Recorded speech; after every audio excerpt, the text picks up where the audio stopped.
नमस्कार दोस्तों जियो जर्नी में आपका स्वागत है। दोस्तों कल जब हमने बात की पहली वाली वीडियो में, तो हमने बात की थी कि जो एंशिएंट एजुकेशन सिस्टम था वो कैसा था। एजुकेशन सिस्टम जो एंशिएंट एजुकेशन था, जो प्राचीन जो विद्या थी, हमारी विद्या गुरुकुल, हमारी जो परिषद थी और जो मंदिर थे वहाँ पे हमें शिक्षा मिलती थी, हमें शिक्षा दी जाती थी। उसके बाद जब मिडिवल एरा आया, तो मिडिवल एरा के अंदर हम लोगों ने क्या पढ़ा कि मकतबों के अंदर हमने शिक्षा ग्रहण की और मदरसों के अंदर हमारे पूर्वजों ने शिक्षा ग्रहण की। बट आज मैं जो आपको बताना चाह रहा हूँ वो उस पर हम बात करने से पहले मैं आपको जो एंशिएंट एजुकेशन सिस्टम था उसकी इम्पोर्टेंस बताता हूँ, उसकी हिस्ट्री थोड़ी सी और ज़्यादा बताता हूँ। दोस्तों जब हमारे यहाँ पे मॉडर्न पीरियड जब शुरू हुआ, जब अंग्रेजों ने 1600 ईस्वी के अंदर यहाँ पे व्यापार करना शुरू किया, जो चार्टर एक्ट, जो रानी का चार्टर एक्ट था, उसके तहत इन लोग अंग्रेजों ने व्यापार को शुरू किया। तब से लेके शुरुआत में जो ब्रिटिश इंडिया थी, ब्रिटिश जो कंपनी थी, जो ईस्ट इंडिया कंपनी थी, उसका कोई भी उद्देश्य भारत के ऊपर राज करना नहीं था। पर जैसे जैसे समय बीतता गया, उनको कुछ कमियां जब पता लगी तो उनको लगा कि हाँ, इस देश पे राज किया जा सकता है। दोस्तों क्यों हुआ ये राज, क्यों शुरू किया उन लोगों? जो एंशिएंट इंडिया था, एंशिएंट इंडिया के अंदर जो एजुकेशन सिस्टम था वो इतना स्ट्रॉन्ग था कि उसको तोड़ पाना किसी के बस की बात नहीं थी। और जब तक उस एजुकेशन सिस्टम को तबाह ना किया जाए, जब तक उसको बर्बाद ना किया जाए, तब तक ये देश गुलाम होने वाला नहीं था, ये पॉसिबिलिटी नहीं थी। जब 1931 में महात्मा गांधी जब इंग्लैंड गए थे और जब इंग्लैंड में उन्होंने ये बोला था कि भारत का जो एजुकेशन सिस्टम है, जो 100 साल पुराना, जो 1831, अब जो क्योंकि 1931 में थे, तो उन्होंने बोला था कि 100 साल पहले का जो एजुकेशन सिस्टम इंडिया है और एजुकेशन सिस्टम ऑफ इंडिया है वो इतना समृद्ध है और इतना समृद्ध है कि वो यूरोपियन जो स्टडी है, यूरोपियन जो साहित्य है उससे बहुत ज्यादा समृद्ध है। और इस बात पे उस समय ब्रिटिश जो काउंसिल थी, जो ब्रिटिश के जो अखबार थे, उसमें गांधी जी की बड़ी चर्चा हुई थी। और उस समय एक ब्रिटिश ने गांधी जी से पूछा था कि आपने जो बोला क्या वो बात सत्य है? तो गांधी जी ने बोला था कि आप मेरी बात पे विश्वास मत कीजिए और आप खुद सर्वे और रिपोर्ट जब खुद करेंगे तो आपको पता लगेगा कि हमारी समृद्धि कितनी है। तो उस समय से 1831 से जो 1931 में जो महात्मा गांधी ने जब ये भाषण दिया, तो उस समय वहाँ पे कुछ लोग और भी जनसाधारण बैठे हुए थे और उनमें एक आदमी था धर्मपाल। वो धर्मपाल जो लंदन में अपनी पत्नी के साथ रहता था, उनकी पत्नी उस समय वहाँ पे अध्यापिका थी, एक टीचर थी और वो पेशे से डाकिये थे। बट उस डाकिये का काम 2 बजे खत्म हो जाता था। वो डाकिया अपनी चिट्ठियां बांट के खाली बैठता। तो जब उन्होंने वो भाषण गांधी जी का सुना तो उन्होंने क्या किया कि ब्रिटिश जो लाइब्रेरी थी उसमें बैठना शुरू कर दिया। और जब ब्रिटिश लाइब्रेरी में बैठना उसने शुरू किया तो उस टाइम आपको पता है कि फोटोकॉपी वगैरह की कोई फैसिलिटी थी नहीं। और ऐसा हुआ कि जब वो लाइब्रेरी गया तो उसको वो डॉक्यूमेंट्स मिलने शुरू हो गए जो उस समय अंग्रेजों ने सर्वे और जो रिपोर्ट ब्रिटिश एजुकेशन सिस्टम की हुई थी। मतलब वहाँ पे जो डाटा था, जो आंकड़े थे वो इकट्ठे किए थे, वो धर्मपाल के हाथों लग गए। और धर्मपाल ने जो पैसे से डाकिए थे उस समय उन्होंने 10,000 पन्ने हैंड रिटन नोट्स तैयार किए उन रिपोर्ट के, उन आंकड़ों के। और उन रिपोर्ट और उन आंकड़ों के ऊपर वर्तमान में बहुत सारी पुस्तकें लिखी गई हैं, जिसमें ancient education system of India भी है।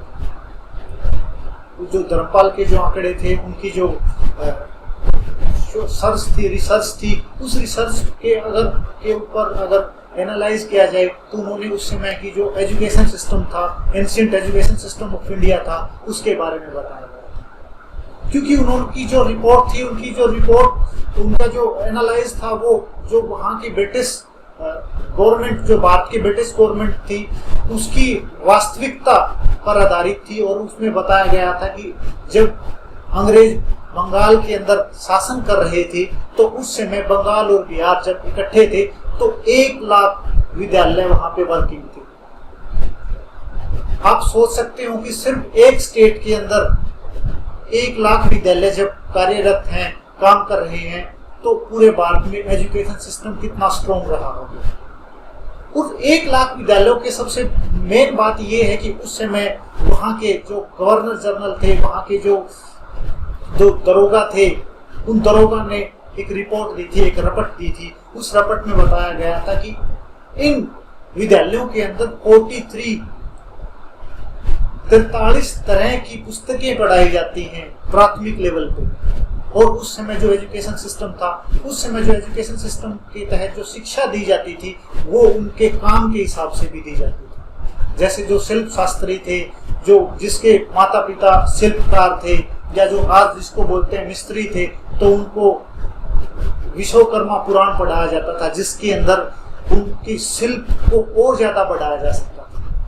अगर आप देखोगे कि हम जो हमारे घर से सीखते हैं, हमारी 2-3 पीढ़ियां जो काम करती है, उस काम के अंदर हम अगर और डिग्री डिप्लोमा कर लेते हैं तो हम उस रोजगार को, उस पैसे को कहां तक पहुंचा सकते थे। ये एजुकेशन सिस्टम थी एंशिएंट इंडिया। बट अंग्रेजों ने देखा कि इस तरह के लोगों के ऊपर राज करना आसान नहीं। 1835 ईस्वी के अंदर जब मैकाले ने रिपोर्ट दी, तो रिपोर्ट में उन्होंने संसद में बोला था कि इस देश के ऊपर राज करना संभव नहीं है।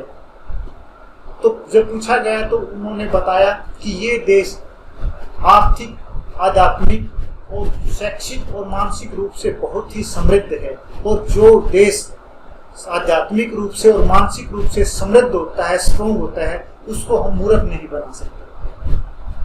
हमारे आदरणीय श्री राजीव दीक्षित जी की भी वीडियो जब मैंने देखी और आप लोगों ने भी देखा होगा, तो उन्होंने एक बड़ी अच्छी बात बता रखी है, क्योंकि उनके जो शोध थे, उनके शोध बहुत ज्यादा रिसर्च करके उनके जो परिणाम थे, उन परिणामों के आधार पर उन्होंने बताया था कि उस समय भारत का कोई भी ऐसा गांव नहीं था, या पूरे भारत के अंदर कोई भी भिखारी नहीं था, और कोई भी गांव ऐसा नहीं था जो आर्थिक रूप से समृद्ध न हो, जो इंडिपेंडेंट न हो। हर एक गांव की अपनी एक कला थी, हर एक गांव की अपनी एक शिल्प कला थी, हर एक गांव का अपना एक साहित्य था, अपनी कहानियां थी, हर एक गांव की अपनी कृषि थी, और लोग बार्टर सिस्टम और अन्य उससे लेन देन से अपना काम चला लेते थे। उनको कहीं पे डिपेंडेंट नहीं रहना पड़ता था। और ये बात जब ब्रिटिश गवर्नमेंट ने देखी और ब्रिटिश इंडिया के उस समय देखा कि ये लोग जब खुद से ही इतने समृद्ध हैं, अब इनको बाहर वालों की जरूरत ही नहीं है, तो इनको तब तक गुलाम नहीं बनाया जा सकता जब तक ये सिस्टम ना तोड़ा जाए। तो इसके बाद सबसे पहला ब्रिटिश गवर्नमेंट का कार्य था वो 1781 था, 1781। उसके बाद 1791 और फिर 1781 के अंदर सबसे पहले ब्रिटिश इंडिया ने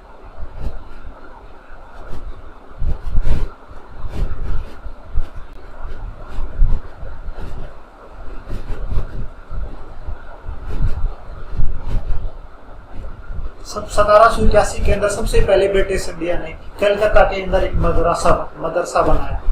कल हमने मिडिवल इंडिया के अंदर मिडिवल एजुकेशन सिस्टम के अंदर पढ़ा था कि मिडिवल एजुकेशन सिस्टम में मक्तबा और मदरसा का कॉन्सेप्ट था, जहाँ पे रिलीजियस एजुकेशन दी जाती थी, और रिलीजियस एजुकेशन के अलावा यहाँ पे और तरह की भी हायर एजुकेशन भी दी जाती थी। तो 1781 के अंदर 1781 के अंदर सबसे पहले ये एक मदरसा बनाया गया, जिस मदरसे के अंदर अरबी को या उर्दू को प्रमोट किया गया, उर्दू को बढ़ाया गया।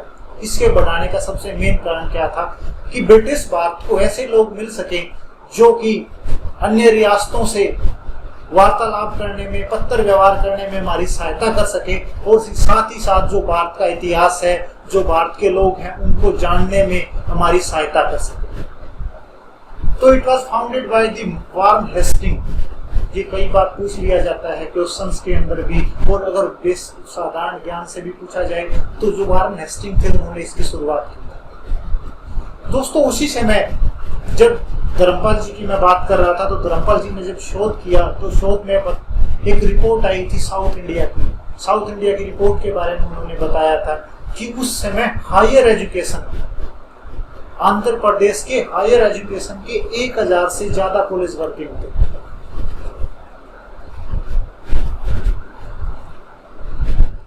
आप ये देखिए मद्रास प्रेसिडेंसी, जो कि साउथ इंडिया की सब प्रेसिडेंसियों में थी, 1094 ऐसे हायर एजुकेशन के सेंटर थे जो बहुत तरह की जो वर्तमान की जो शिक्षा प्रणाली है, जिसमें आंध्र शिक्षा मतलब तमिल के अंदर यहाँ पे शिक्षा दी जाती थी, और उससे अलग जो रीजनल वहाँ की लैंग्वेज थी, वहाँ के अंदर वहाँ साहित्य पढ़ाया जाता था, और हर एक तरह की जिसमें आयुर्वेद की शिक्षा थी, चिकित्सा की शिक्षा थी, उसके अलग जो मानविकी के जिसको बोलते हैं कि ऑनर्स के बहुत सारे विषय थे, साइंस के बहुत सारे विषय थे, और एस्ट्रोलॉजी का अच्छा ज्ञान दिया जाता था। आप देखेंगे कि ये बहुत सारे ऐसे संस्थान हैं जो हायर एजुकेशन के साउथ इंडिया के उस समय की स्थिति को बताते हैं।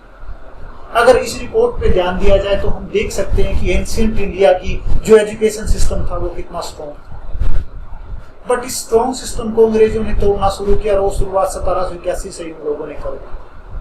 उन्होंने क्या किया कि धीरे धीरे उसको चेंज करना शुरू किया। तो उन्होंने जब 1781 के अंदर जो मदरसा बनाया, उस मदरसे के अंदर पहले शिक्षा दी अपनी ही अरबी शिक्षा दी और उर्दू को प्रमोट किया, पर साथ ही साथ जो शिक्षक थे और जो वहाँ के विद्यार्थी थे उनको इंग्लिश भी पढ़ाना शुरू कर दिया, ताकि वो द्विभाषीय का काम कर सके और इस देश के ऊपर धीरे धीरे कमांड करनी शुरू की जा सके। उसके बाद जब 1791 के अंदर बनारस के अंदर एक संस्कृत कॉलेज खोला गया, जोनाथन डंकन ने उसको बनाया। और दोस्तों, जब जोनाथन डंकन ने उसको बनाया तो उसका भी मेन काम यही था कि ऐसे भारतीय हम लोगों को मिले। ये आप जो पिक्चर देख रहे हैं, ये ओरिजिनल वहाँ की पेंटिंग है कलकत्ता मदरसा की।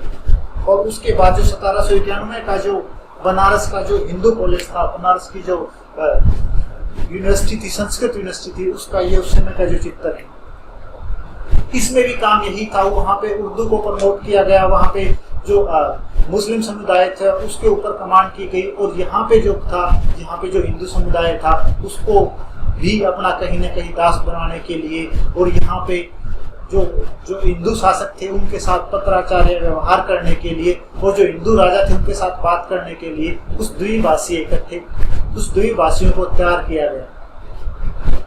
और उसके बाद 1800 के अंदर कलकत्ता के अंदर एक कॉलेज बनाया गया, और उस कलकत्ता के अंदर जो कॉलेज बनाया गया था, उस कलकत्ता के कॉलेज के अंदर जो वर्तमान के सिविल सर्वेंट हैं उनको वहां पे शिक्षा दी जाती थी। और वो शिक्षा किस चीज की दी जाती थी कि भारत को समझो, जब तक भारत को नहीं समझोगे तब तक इस देश पे राज नहीं किया जा सकता। तो 1800 के अंदर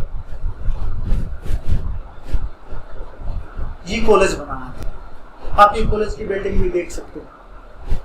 दोस्तों, इस कॉलेज का टारगेट भी यही था। इस कॉलेज का टारगेट तो जो सिविल सर्वेंट थे जो इंग्लैंड से आते थे, क्योंकि उस समय तक भारत के कोई भी सिविल जो सर्वेंट थे वो उस समय तक उस सेवा में नहीं गए थे, तो इंग्लैंड से ये लोग आते थे। और 1800 के अंदर भारत के अंदर कलकत्ता के अंदर ये लोग जो भारतीय संस्कृति थी उसको सीखते थे, और भारतीय की जो व्यवहार था वहाँ को उस चीज़ों को सीख के ये उस डिस्ट्रिक्ट पर अपना शासन चलाते थे और अंग्रेजों की सहायता करते। दोस्तों, इस तरह अंग्रेजों ने धीरे धीरे करके अपना जो पकड़ थी वो इस देश के ऊपर करनी शुरू की। और एक बात और मैं आपको बताऊं, अगर आपने विश्व इतिहास पढ़ा होगा तो विश्व इतिहास में एक कॉन्सेप्ट आया था कि जब आपने रूसों की क्रांति मतलब जब फ्रांस की क्रांति आपने पढ़ी होगी, तो जो भी क्रांतिकारी हुए हैं, जिसमें हमारे भगत सिंह भी हैं, हमारे राजगुरु सुखदेव भी हैं, और जिसमें सुभाष चंद्र बोस और महात्मा गांधी और जवाहरलाल नेहरू जैसे फ्रीडम फाइटर रहे हैं, ये सारे के सारे बड़े शिक्षित रहे हैं। और इनके ऊपर जो शिक्षा का प्रभाव था वो साहित्य का प्रभाव था, और ये वही साहित्य था, वो समृद्ध साहित्य था जिनका अंग्रेजों ने धीरे धीरे उसको खत्म कर दिया। बट ये लोग विदेशों में पढ़े थे, तो इन्होंने जो यूरोप का जो यूरोपियन का जो साहित्य था उस साहित्य को पढ़ा, और जो यूरोपियन साहित्य था उस साहित्य के अंदर भी भारत का बहुत सारा वर्णन इन लोगों ने पढ़ा, जो कि अंग्रेजों ने भारत के अंदर नष्ट कर दिया। दोस्तों, उसके बाद जो अंग्रेजों का नेक्स्ट काम था वो 1835 के अंदर एक सर्वे किया गया, और ये सर्वे किया लॉर्ड मैकॉले। आप इसको पढ़ सकते हैं कि इन्होंने क्या लिखा था कि I have travelled across the length and breadth of the India. मैंने भारत के उत्तर से दक्षिण और पूर्व से पश्चिम तक पूरी यात्रा की है और मुझे यहाँ पे कोई गरीब और दरिद्र आदमी नहीं मिला और यहाँ पे कोई ऐसा मूर्ख आदमी नहीं मिला जिसको मैं मूर्ख बना सकूं। तो इस तरह की जो बात उन्होंने ब्रिटिश पार्लियामेंट के अंदर रखी, तो ब्रिटिश के जो नागरिक थे ये जब अखबार में छापा गया तो बहुत आश्चर्यचकित थे और उन्होंने जो ब्रिटिश की जो इज्जत, जो इंडियन की जो इज्जत थी वो और ज्यादा बढ़ी उसमें, और ये महसूस किया जाने लगा कि ये लोग वाकई में समृद्ध हैं, बट इनको धीरे धीरे धीरे धीरे नष्ट करना है। और ये 1781 से इन लोगों ने शुरू कर दिया।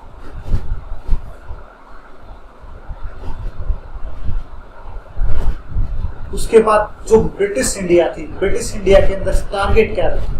इन लोगों ने टारगेट ये रखा कि कुछ लोग, सिर्फ कुछ लोगों को एजुकेशन दी जाए, कुछ लोगों को शिक्षा दी जाए जो सिर्फ ब्लड से और सिर्फ स्किन से इंडियन हो, बट उनकी सोच सिर्फ इंग्लैंड हो या उनकी सोच सिर्फ अंग्रेजों वाली हो। इस तरह के कुछ लोग तैयार किए गए और इन लोगों को इसलिए तैयार किया गया तो ताकि थोड़े पैसों के अंदर इन लोगों को शिक्षित किया जाए, द्विभाषीय का काम किया जाए और जो छोटी पोस्ट थी, जो लोअर पोस्ट थी, उनके ऊपर इनको सेवाएं दी जाए, क्योंकि अगर ये जो लोअर पोस्ट थी इनके लिए इंग्लैंड से अगर लोगों को लेके आना पड़ता था तो वो उस समय महंगा पड़ता था, बट जो अगर भारतीयों को ही इतना शिक्षा दी जाए ताकि वो बेसिक काम कर सकें, तो उससे जो ब्रिटिश इंडिया थी, जो ब्रिटिश की जो उस समय संस्था थी या जिसको बोल सकते हैं हम ईस्ट इंडिया कंपनी थी, उसको ज्यादा बेनिफिट हुआ। और इन लोगों के पास ऐसे कुछ लोगों का एक समूह तैयार हो गया जिन्होंने 1857 जैसी क्रांति को दबाने में इनका साथ दिया। और आखिरी तक एक ऐसा समूह अंग्रेजों के पास रहा जिन्होंने भारत की गुलामी को, जो 1857 के अंदर दूर हो जानी थी, उसको 1947 तक खींच के रखा, बांध के रखा, क्योंकि ये ऐसे लोग थे जिनको ऊपर ब्रिटिश का इतना ज्यादा प्रभाव हो चुका था कि वो इंडियन साहित्य को, जो भारतीय समाज था, उसको पिछड़ा मानने लगे। दोस्तों धीरे धीरे इन लोगों ने पॉलिसी फॉर्मेशन करना शुरू कर दिया और पॉलिसी फॉर्मेशन में सबसे पहले जो इन्होंने काम किया था वो ये काम, वुड डिस्पैच। आपने इसके बारे में कई बार सुना भी होगा, बट मैं इसको आपके सामने बता रहा हूँ। वुड डिस्पैच, वुड महोदय ने बोला था कि इंग्लिश जो लैंग्वेज है वो सुपीरियर है वर्ल्ड के अंदर, इससे अच्छी कोई लैंग्वेज नहीं है, और जो भारतीय साहित्य है वो तो मेरा कबाड़ है, कोई फायदे का ही नहीं है। कि ब्रिटिश लाइब्रेरी के अंदर जो एक बुक रखी है वो भारत के पूरे साहित्य से ज्यादा समृद्ध है। इस तरह की शिक्षा को इन्होंने प्रमोट किया और इन्होंने क्या बोला कि इंग्लिश ही सब कुछ है, इंग्लिश के अंदर ही एजुकेशन होनी चाहिए, और इन्हें प्राइमरी से लेकर हायर एजुकेशन तक इंग्लिश को ही इम्पोज कर दिया। और जब इंग्लिश को इम्पोज किया गया तो जो रीजनल लैंग्वेज थी वो खत्म होगी, और जब रीजनल लैंग्वेज से लोगों का, जो बच्चों का वो मोह टूट गया, और उससे क्या हुआ कि बच्चे स्कूलों से दूर हो गए। और जब बच्चे स्कूलों से दूर हो गए तो उनको जो शिक्षा था, उनका जो विकास होना था, जो मानसिक विकास होना था, वो वहीं पे रुक गया।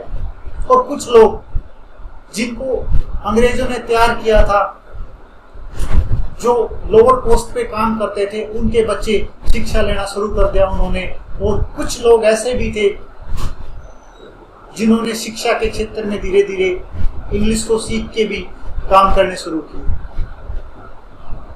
दोस्तों उस समय पता है कि आपको भारत के अंदर जो एग्रीकल्चर थी, उस समय जो सूखा था, क्योंकि सिंचाई की व्यवस्थाएं अच्छी नहीं थी, तो लोग क्या कि मानसून पे डिपेंड रहते थे और वर्षा की अनिश्चितता के कारण अकाल अक्सर पड़ते रहते थे। तो कुछ लोगों ने यहाँ भी शिक्षा ली, बट बाकी जो लोग थे वो मजदूर हो गए, और वो मजदूर खेती करने के लिए किसी जमींदार के यहाँ पे काम करने लग गए। उससे अलग ये लोग शहरों में गए और वहाँ पे जो बड़े बड़े कारखाने थे, उन लोग वहाँ पे काम करना इन्होंने शुरू किया। तो वुड डिस्पैच के अंदर सबसे मेन जो काम था और जो सबसे आखिरी तक और जो वर्तमान तक 2023 आज भी देख रहे हैं और नेक्स्ट आगे भी देखते रहेंगे कि इंग्लिश को उसी टाइम सुपीरियर मान लिया और ये सुपीरियरिटी आज भी हम मानते हैं। और जो हिंदी मीडियम है उसको यही मानते हैं कि यार ठीक है, पढ़ा लिखा है, बस इतना ही।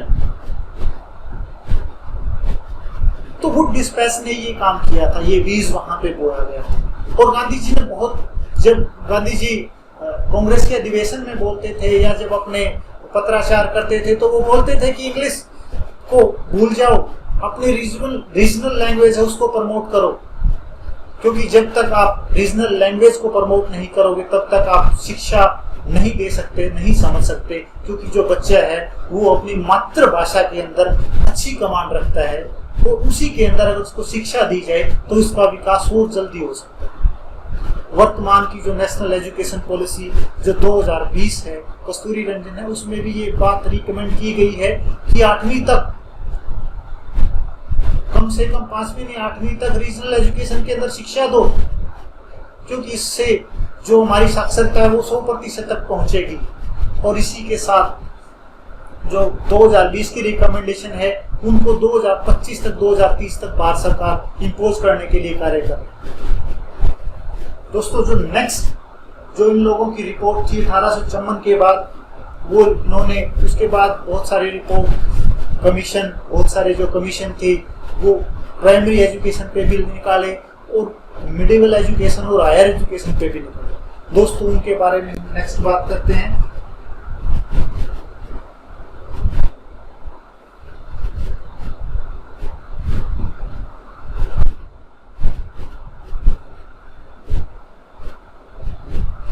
Hunter commission. दोस्तों, ये हंटर कमीशन 1882 इनकी जो रिकमेंडेशन थी, अगर हम देखें 1854 और 1882, मतलब अप्रोक्सीमेटली 30 साल तक वही एजुकेशन सिस्टम जो वुड डिस्पैच का था, इंग्लिश को सुपीरियर माना गया। और आप देखोगे कि एक 30 साल के गैप के अंदर एक जनरेशन और 2 जनरेशनों तक प्रभाव पड़ना शुरू हो जाता है। और आप देखोगे कि 30, 40 साल, 50 साल अगर आप कहीं के सिस्टम के साथ छेड़खानी करना शुरू कर देते हैं तो सिस्टम कोलैप्स हो जाता है। और वो कोलैप्स नहीं होता तो वो उस पोर्शन पे खड़ा होता है जहां पे उसको कभी भी गिराया जा सकता है। तो 1882 जो हंटर कमीशन था, उन्होंने प्राइमरी एजुकेशन के ऊपर थोड़ा सा ध्यान दिया। उन्होंने बताया कि यार इंग्लिश ही सब कुछ नहीं है, आप प्राइमरी एजुकेशन भी दो और प्राइमरी एजुकेशन आप रीजनल लैंग्वेज के अंदर दो, क्योंकि अब उनको और ज्यादा लोगों की जरूरत पड़नी शुरू हो गई थी। क्योंकि अब ब्रिटिश जो इंडिया थी, जो ब्रिटिश इंडिया कंपनी थी, उसका विस्तार पूरे धीरे धीरे भारत पे होना, बड़े एरिया पे होना शुरू हो गया था। और जब बड़े एरिया पे आपका अधिकार होना शुरू हो जाए तो आपको लोगों की ज्यादा जरूरत पड़ती है। तो जो ये हंटर कमीशन था, हंटर कमीशन में बोला गया कि आप प्राइमरी एजुकेशन को रीजनल एजुकेशन और रीजनल लैंग्वेज के अंदर ही प्रमोट करो, तभी हम लोगों को दोबारा से वर्कर मिल सकते हैं। और उन्होंने रिकमेंड किया था primary education in the backward district arrangement are the made to place a strong focus on the value of primary education as well as education of local language. और जो हायर एजुकेशन है, इन्होंने बोला था कि at the higher school level there should be 2 different sport of education arrangement.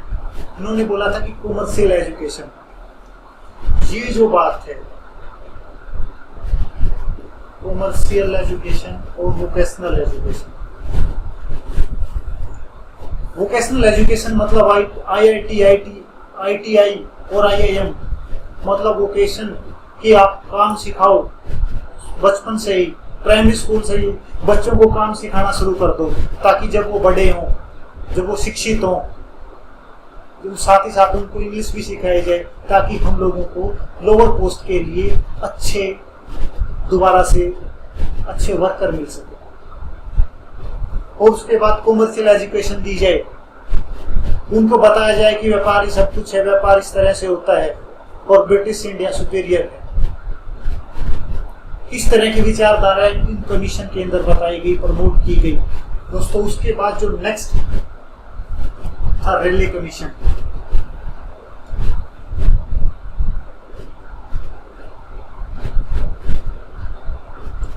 ये Raleigh commission target था इसका कॉलेज यूनिवर्सिटी, और यूनिवर्सिटी को टारगेट करके बनाया गया था। इसने कुछ रिकमेंड किया, यूनिवर्सिटीज को बताया गया, यूनिवर्सिटी के बारे में जो रिकमेंडेशन थी वो भारत सरकार को इन्होंने दी। और इसके अंदर क्या बताया गया था कि सर थॉमस रैले जो थे इसके हेड थे, और क्या था, conduct research on the state and the future of the Indian universities and the make recommendation for strengthen their governments and operation. इन्होंने बोला था कि जो यूनिवर्सिटीज हैं जो वर्तमान में भी आज तक कार्यरत है, इन्होंने बोला था कि यूनिवर्सिटीज को अपने खुद के एम्प्लॉइज, अथॉरिटी और फैकल्टी खुद चुनने का अधिकार होना चाहिए। आज भी अगर आप देखो तो यूनिवर्सिटी जो है वो ऑटोनोमस बॉडी, क्योंकि कुछ जो कार्य थे जो यूनिवर्सिटीज के थे जो धीरे धीरे खत्म हो चुके थे, बर्बाद हो चुके थे, क्योंकि इतने लंबे समय के अंदर जब आप उस स्ट्रक्चर से छेड़खानी करते रहोगे, क्योंकि वो जो स्ट्रक्चर था एंशिएंट इंडिया का जो स्ट्रक्चर था, जो एजुकेशन सिस्टम ऑफ इंडिया था, वो बहुत समृद्ध था। बट ये जो 200-300 साल थे, वो 400 साल थे, उसके साथ छेड़खानी की गई, और उस छेड़खानी के कारण वो सारा सिस्टम कोलैप्स हो गया। बट जब अंग्रेजों ने देखा कि ऐसे काम नहीं चलेगा, तो यूनिवर्सिटीज के अंदर भी इन्होंने रिकमेंड किया। जैसे आप देखोगे वुड डिस्पैच, उन्होंने सिर्फ बोला कि इंग्लिश पढ़ो, इंग्लिश ही सुपीरियर है। उसके बाद हंटर कमीशन आया, इन्होंने बोला कि इंग्लिश नहीं यार, जरूरी तो रीजनल लैंग्वेज भी। और तीसरा रैले कमीशन, इस रैले कमीशन में क्या बोला, ये बोला गया कि जो यूनिवर्सिटीज हैं, जो जब ये जैसे तक्षशिला और जब नालंदा आपने पढ़ी थी, तो उसमें भी इसी तरह का व्यवहार था। उसमें राजा कोई छेड़खानी नहीं करता था, वहां के जो वीसी था वही सब कुछ करता था, वही उसको उसका सर्वे सर्वा था, उसको अलग से जमीन दी जाती थी। तो इन्होंने जो रैले थे, इन्होंने भी ये बोला कि यूनिवर्सिटीज के जो एम्प्लॉई हैं वो उनको खुद चुनने दिया जाना चाहिए। उसके बाद जो गवर्नर जनरल है, governor general might determine the territorial bounds of the university as well as the affiliation। और जो गवर्नर जनरल है उसकी मोहर लगनी चाहिए, उसको बताना चाहिए कि इसका जो एरिया है इसके अंदर कितने कॉलेज आएंगे, कितनी मतलब एरिया ये कवर होगा, ये सब कुछ डिसाइड गवर्नर जनरल करेगा।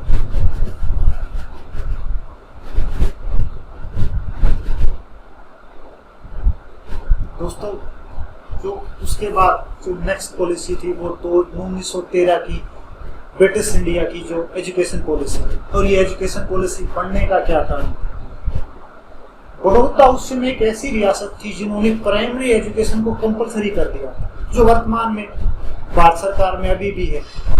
उस समय 1913 के अंदर, आज से 100 साल पहले, बड़ौदा जो रियासत थी उन्होंने बोल दिया कि प्राइमरी एजुकेशन हर एक बच्चे के लिए फ्री है, वो आए और पढ़े, और साथ ही साथ उसको और भी सहायता दी जाती थी। तो आपको पता है कि 1885 के अंदर इंडियन नेशनल कांग्रेस का जन्म हो चुका था, और उसमें गोखले जैसे बड़े बुद्धिजीवी लोग थे। तो 1913 के अंदर जब वो संसद में बात हुई तो उन्होंने बोला कि बड़ौदा की तरह आप भी एलिमेंट्री एजुकेशन है, जो प्राइमरी शिक्षा है, उसको फ्री करें। बट ऐसा कार्य भारत सरकार ने, या जिस टाइम की ब्रिटिश सरकार थे, उसने मना कर दिया, और उसने बताया कि हम ऐसी कोई जिम्मेवारी नहीं ले सकते, बट हम कुछ सहायता कर सकते हैं, स्टेट को बता सकते हैं, स्टेट को बोल सकते हैं कि वो प्राइमरी एजुकेशन के लिए काम करे। तो यहाँ पे जो गोखले का जो एक रिकमेंडेशन थी उसको मना कर दिया। और दोस्तों, उसके बाद जो नेक्स्ट पॉलिसी थी वो सैंडलर कमीशन। ये फिर दोबारा से यूनिवर्सिटी से रिलेटेड था।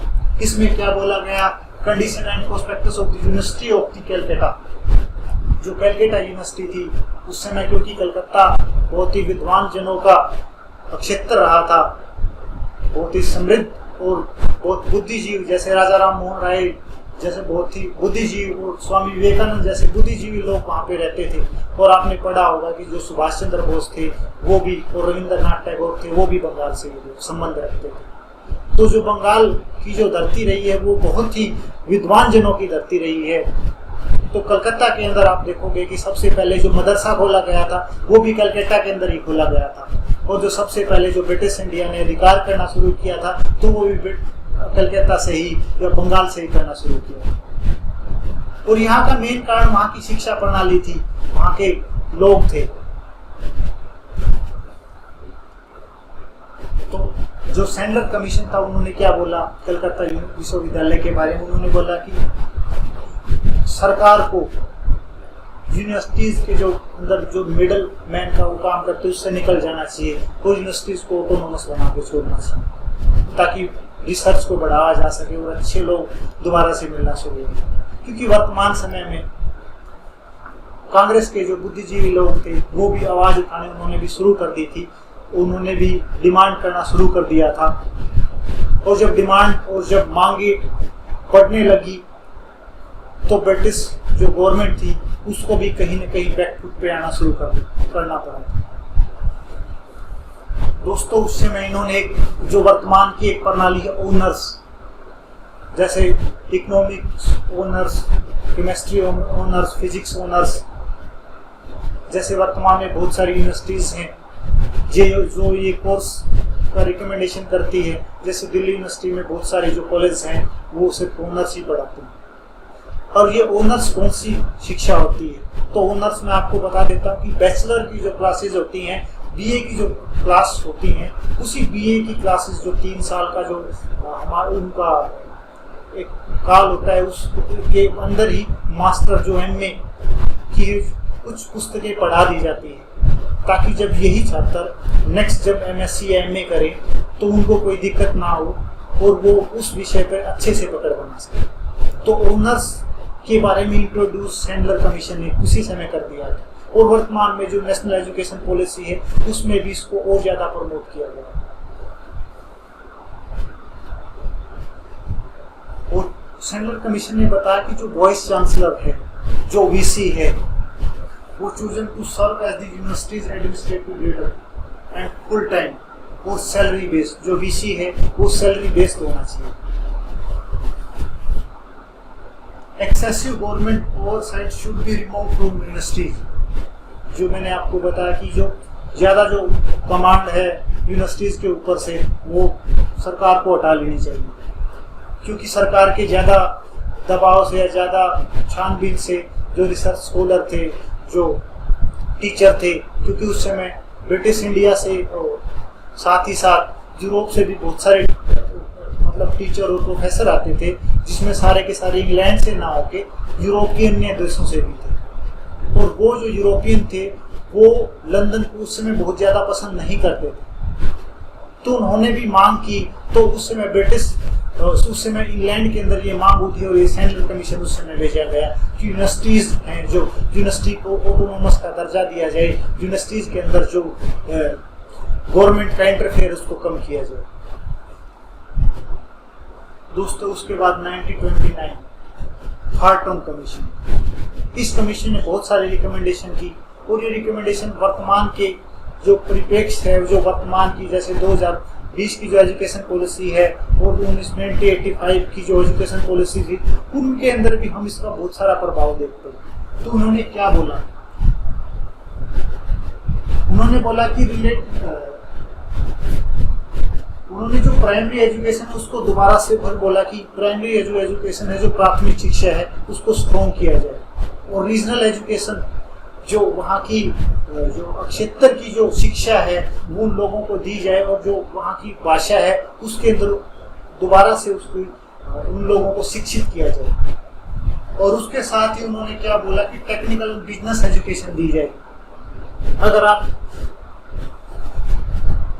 1791 या 1781 से 1944 तक जो ब्रिटिश इंडिया की जो कमीशन है और ब्रिटिश इंडिया की जो रिपोर्ट है, जो इन सभी के अंदर एक बात सबसे कॉमन बताई गई है कि कॉमर्शियल एजुकेशन और वोकेशनल एजुकेशन सभी को कंपलसरी देनी चाहिए। और जब आप कंपलसरी सबको देंगे तो उससे ब्रिटिश भारत को सस्ता रोजगार या सस्ते श्रमिक मिल जाएंगे और जिससे ब्रिटिश गवर्नमेंट को और ईस्ट इंडिया कंपनी को ज्यादा से ज्यादा फायदा हो। आपको पता है कि 1857 के अंदर ईस्ट इंडिया कंपनी को खत्म कर दिया गया था और भारत का जो पूरे के पूरा जो अधिकार था वो इंग्लैंड गवर्नमेंट या जो लंदन गवर्नमेंट है उसके अंदर आ गया था, जिसको उसके बाद से इस पूरी व्यवस्था को ब्रिटिश भारत की व्यवस्था बोलना शुरू कर दिया।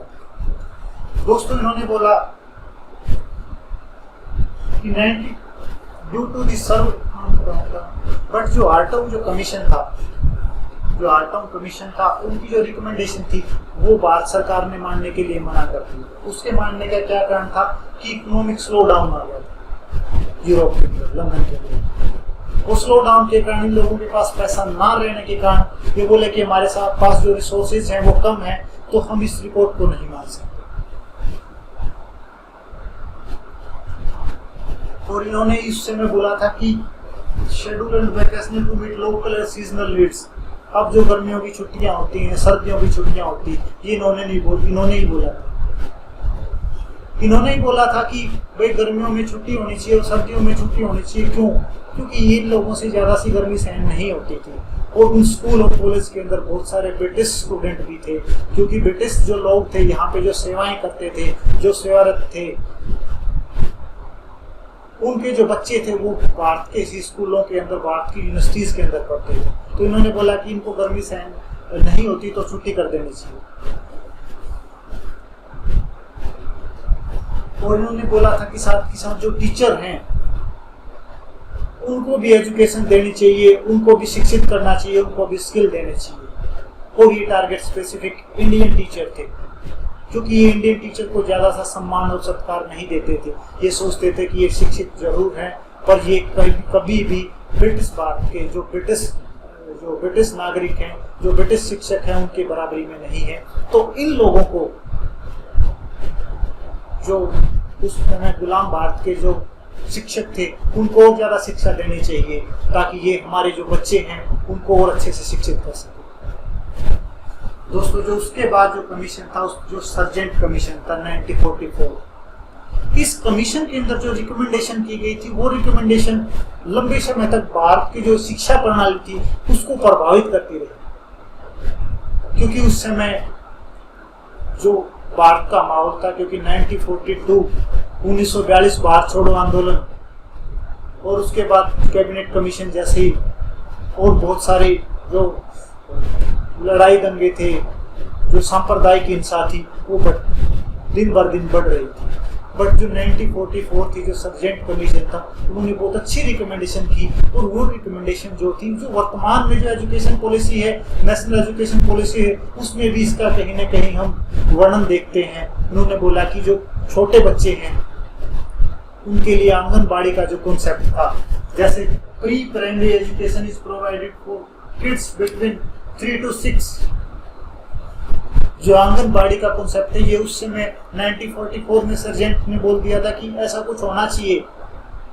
और उसके बाद इन्होंने बोला था कि receive universal free and mandatory primary education और बेसिक एजुकेशन। और जो बच्चे हैं उनको फ्री और primary education, elementary education free देनी चाहिए, और ये सरकार का दायित्व है, उसको काम करना चाहिए। उसके बाद इन्होंने बोला कि फुल टाइम और part time student, technical, commercial and agriculture, ये इस तरह के जो कोर्स हैं, जो सर्टिफिकेट कोर्स हैं या डिग्री है, ये डिप्लोमे हैं, ये स्टूडेंट को देने चाहिए। क्यों देने चाहिए? क्योंकि सभी स्टूडेंट अपनी शिक्षा पूर्ण नहीं कर पा रहे थे। बहुत से स्टूडेंट ऐसे थे जो आंदोलन के अंदर बीच अपनी पढ़ाई कूद जाते थे। जैसे 1942 भारत छोड़ो आंदोलन के अंदर बहुत सारे जो स्टूडेंट थे, उन्होंने अपनी शिक्षा को बीच में ही छोड़ दिया। तो ये जब सर्जेंट ने देखा कि ऐसा लंबे समय से है, तो उन्होंने एक राय दी कि ये जो बच्चे छोड़ रहे हैं, इनके साथ खिलवाड़ नहीं होना चाहिए। जो स्कूल में छोड़ रहे हैं, जो मतलब कॉलेज बीच में छोड़ रहे हैं, या 1 साल का जिन्होंने डिग्री की है, 2 साल की जो जिन्होंने अपनी पढ़ाई पूरी की है, उनको डिग्री या डिप्लोमा दे देना चाहिए। और अगर आप नेशनल एजुकेशन पॉलिसी 2020 देखें तो उसमें भी ऐसा ही प्रावधान किया गया कि अगर आप 1 साल करोगे तो सर्टिफिकेट कोर्स होगा, अगर 2 साल आप करोगे तो आपको बीए करोगे तो आपको डिप्लोमा मिलेगा, और 3 साल अगर आप करोगे तो आपको डिग्री मिलेगी और अगर 4 साल +2 के बाद आप बीए करते हो तो आप रिसर्च के फील्ड में जा सकते हो। दोस्तों इन्होंने और क्या बोला, इन्होंने बोला कि जो मेंटली टायर्ड स्टूडेंट है, जो बच्चे फिजिकली हैंडीकैप्ड हैं, उनके लिए स्पेशल स्कूल होने चाहिए। स्पेशल स्कूल का कॉन्सेप्ट जो दिल्ली गवर्नमेंट ने बखूबी, दिल्ली गवर्नमेंट के जो स्कूल हैं उनके अंदर चलाया भी, और भारत सरकार भी 1947 से ही इस कार्य के लिए तत्पर रही है।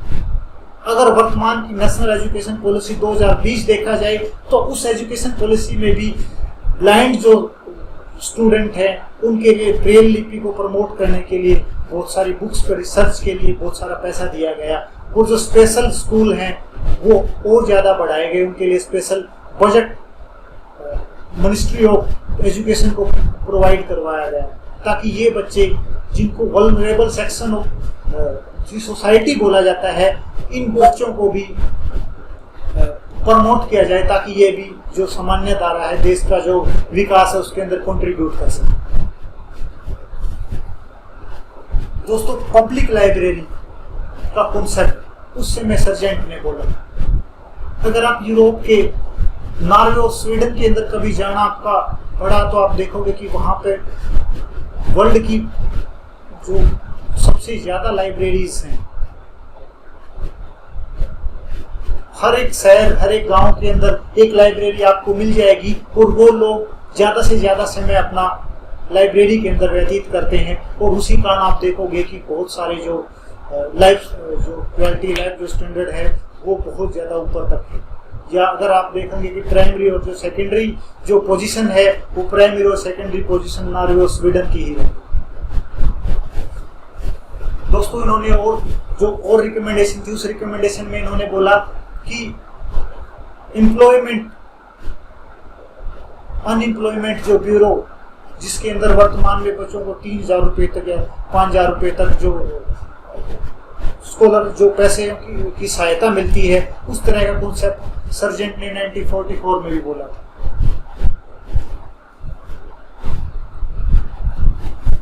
दोस्तों उम्मीद है कि आपको ये वीडियो अच्छी लगी होगी। धन्यवाद।